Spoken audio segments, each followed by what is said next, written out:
she was 42, double my age.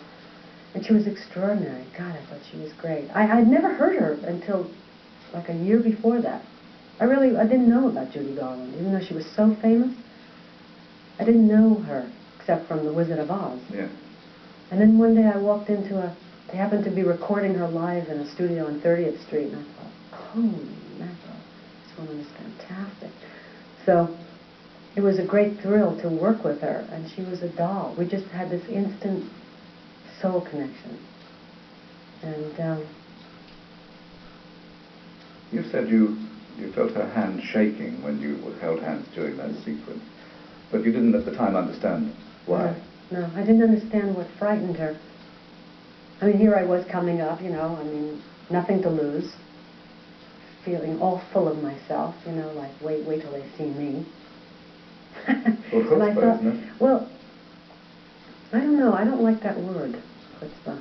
It has a strange connotation. It implies a kind of underlying ruthlessness, which I don't like, and it's not true. I was always very shy, you know. I made rounds. I wanted to be this great actress, but after 2 days of rounds, knocking on people's doors, I found it so degrading that I said, forget it, I'll be a hat designer. I mean, I'm not going to ask people for a job. And the couple of people I saw in those days, I said, you know, you'll be sorry you didn't get me a job, but I'll never come back here. And I had too much pride, you know.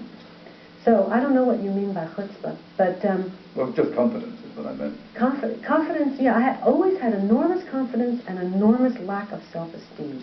That's why when I talk about paradoxes, it's so polarized, you know? It's a very artistic thing, that, anyway. Probably, yeah. That's the way it is. But what about fear? Have you found it grows as you get older? Oh, yeah, totally. That's why I understand why she was frightened. In other words, now for me to perform is frightening. Your last live concert was in 1986, the One Voice concert, and there was such a huge gap between that and the previous one. Did you really find it impossible to perform? I can't get it. It's like I can't even imagine what other lifetime I was in when I performed when I was 18, you know, like to 21, 22. I can't even imagine. How did I get up there? I look at it and go, how did I get up there and perform in front of all these people? It's like, would you be comfortable doing it? No. Well, that's how I feel now. You see, just like you and most people, they go, how did you ever get up there? I can't. But then we don't have quite the same thing to offer. What persuaded you? To do that? In 86. I wanted to raise money for the Democrats and for my foundation that gives a lot of money to environmental issues and civil liberties and good things like that.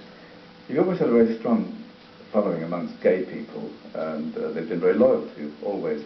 But you've been criticised for not having been seen to do enough in the AIDS cause. Well, it depends how you look at it. I mean, in the last few months we've given $100,000 to different AIDS projects. That's the way I give. I don't perform. If I performed, I perform for them. But I don't. I perform very rarely, and I'd rather give my money. Your voice is a Stradivarius. Why lock it away? But I don't. I mean, I've made something like 45 albums. So I sing all the time. You know, when I did this last concert, I had I'm always petrified I'm going to forget the words. So I had 3 monitors with the words. Everywhere I looked, I could see the words. But what I didn't count on was one of the songs that the audience stood up for when I sang America the Beautiful, right? And they blocked my monitors. And I'm walking around the stage with the mic trying to find them, you know. So it panics me. When it panics me, I go, you see, I don't really enjoy performing. I feel like a court jester sometimes. I wish I could. I wish I admire people who get up and they love to sing and dance in front of people, you know. I mean, I think that's a great gift.